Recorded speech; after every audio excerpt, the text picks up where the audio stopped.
going to make a very pragmatic statement now, is really, if somebody does a financial fraud in this country, should we put them in jail? Should be the first action? My question is, it's an humble suggestion which has come to me from people in my constituency and my state, that when there is a financial fraud, you pick up somebody, put them in jail. They are sitting in jail for 10 years, for I'll say. Nothing happens. People are still suffering. They don't get their money back. So what is the big advantage of arresting somebody? I'm not saying don't arrest them. What I'm trying to suggest is, why not first make that person pay back to all the poor people who he owes or she owes the money to, and then put them in jail or whatever system you want. विषय बहुत गंभीर है। उस बालक व्यक्ति को कौन समझाए?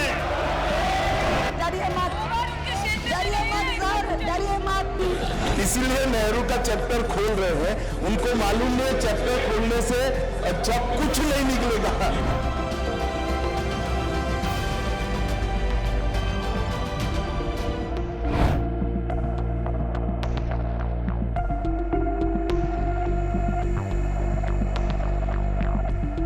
Sir, I stand here in support of the banking bill today.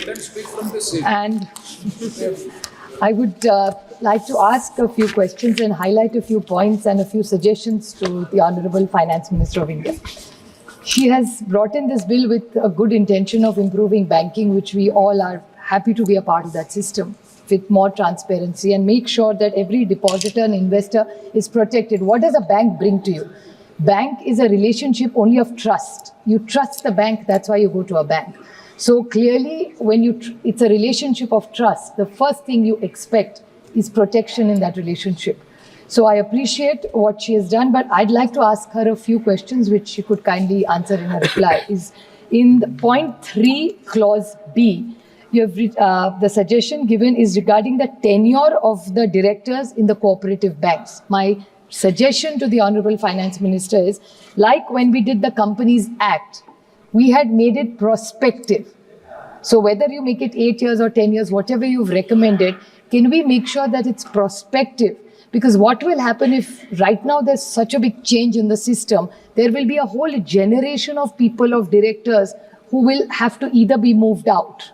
So that could create a huge disruption. So why not make it prospective? So starting from this year, it's a suggestion. Maybe you can put it a few years here and there. But I think it will help the industry. So it could be a plan of the next 5 to 10 years, that a new crop, if you're probably wishing to bring in.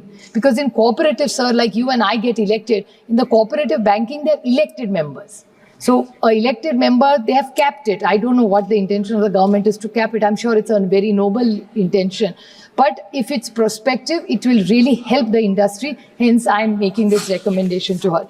In the second point, where she has talked about governance, standardization, and making sure that the depositors are protected. Sir, I have this question, which in the PMC case, the Honorable Finance Minister was most helpful the last time when we reached out to her for help in this case. But there's another bank called Shivaji Bhosle Sahakari Bank in Maharashtra, which is a cooperative bank. And there are many banks pan-India where the investors are not protected. Then they put the 5 lakh rupee cap. When you say, the normal reply from the government is that 95% people get their deposits back. It's only the 5% who don't get it. It's the large ones.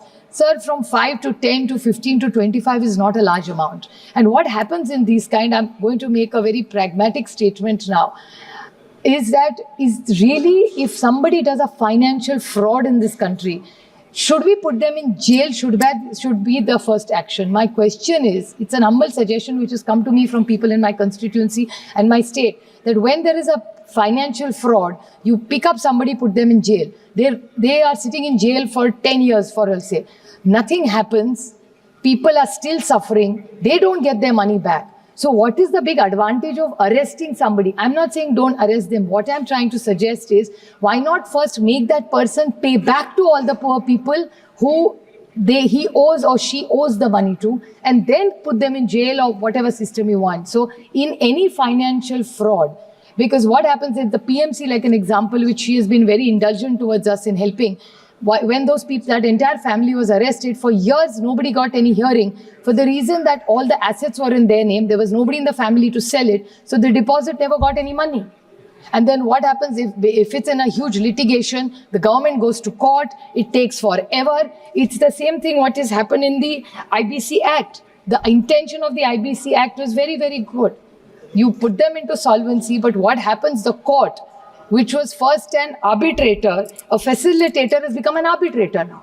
So you go to court, but justice is never done. So what is the whole intention of, I'm not saying, please don't misunderstand me, I'm not saying if somebody does a fraud, don't arrest them. Please do arrest them. But can we first have a system where you pay back the depositors? What is the intention of doing all this? Of cleaning up the system to making it a fair justice system so that the depositor is protected? How will you protect the depositor if he or she doesn't get the money back in time? They don't get loans, their children's loan, their insurance, their education loans.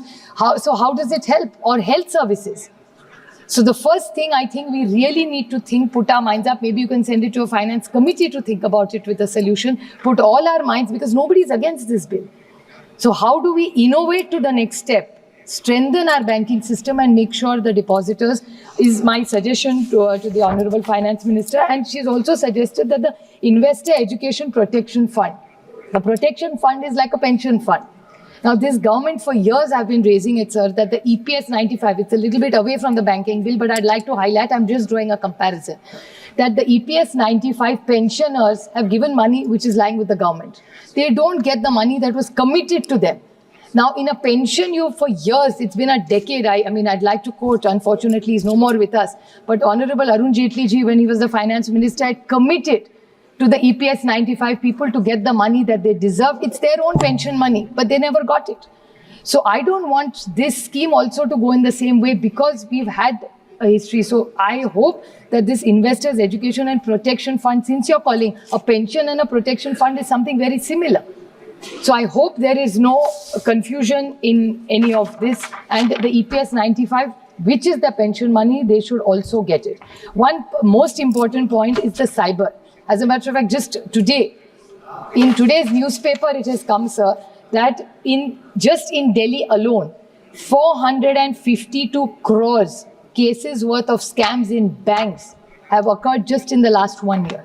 This is just, I'm talking only about Delhi, sir. 452 crores. So how are we going to ride over the technology? How are we going to ride over dark net? So how is this, what is government going to do, or are you working with the banks? Because if you are making sure that you don't want scamsters, you want investors to be protected, so all these old senior citizens whose money is lying in the bank, how are we going to help them and protect them? Because a lot of times they get little notes, they click on it and the money is gone. So what intervention is the government doing for technology? It's going to be very, very hard. I do understand, because not necessary that this dark net is anybody sitting in India. It could be anywhere in the world. So what intervention is the government doing to safeguard all the securities in the bank? Two small points I'd like to ask. That they were talking about all the banks, which Sambit Patraji extensively talked about how well the banks are doing. I appreciate that the mergers really did the good job of the merging, was a very good suggestion and an idea, and that's why the banks are looking much better and stronger. But was it the bank balance sheet appropriation that really made the magic? And writing off or haircut, you can call it whatever, was the reason that the banks are looking stronger? So if you could kindly clarify and see what it is. And one last point is that a lot of you talk about the Mudra loan, Government of India gives a lot of sovereign guarantee for many things. But there's a new thing which we are seeing, especially in our constituencies, for farmers' education loans, that the banks are giving a lot of money to NBFCs. It's a very last small point. Please. NBFCs. Now, when the bank gives a loan, it's in, say, 5%, 6, 8%. When there is they give it to NBFCs. So the core job of the bank is to give the loan. They are outsourcing it to NBFCs who are increasing the interest rates. So how do we control this interest rate? Because it's happening in a lot of farm loans that the NBFCs the interest rates are very high while the banking is not. And the last very, very small point, which I know she will give us a clarification, that banking globally is becoming smaller because the deposits in the banks are going down, because in the economies which are fast growing, people are moving to mutual funds as an option. So this is not this is not for the bill, but eventually, maybe 5-10 years from now, since we're Please talking conclude. about banking, is the government have some plans of the growth of banks? Because if the deposits will eventually over a period of time go down and people would prefer to go to mutual Thank funds you. over banking and conservative safe deposit as an option. So where does banking go in the next few years? Since this is such a comprehensive bill you're bringing for safety, I think we will have to think about Thank this. you. So I ask her that with the economy being the way it is, because in the last quarter the economy has come down to 5.4. Yeah, and I know that she has, the Honorable Finance Minister herself has been quoted in a newspaper that she's looking to cut the interest rates. So is this an option they are looking at? Because the Commerce Ministry and the Finance Ministry have been quoted today. So with the slow growth, unemployment going up, the food inflation going up, what is the government's plan? Because this was 5.4 is something we've been predicting for last, because India is no more an insulated Thank you. economy with the We global, already exhausted global 10 crisis. minutes. I would request her to Thank please you. talk about how she is going to look at the growth story of India. Thank you. Thank you. Thank you.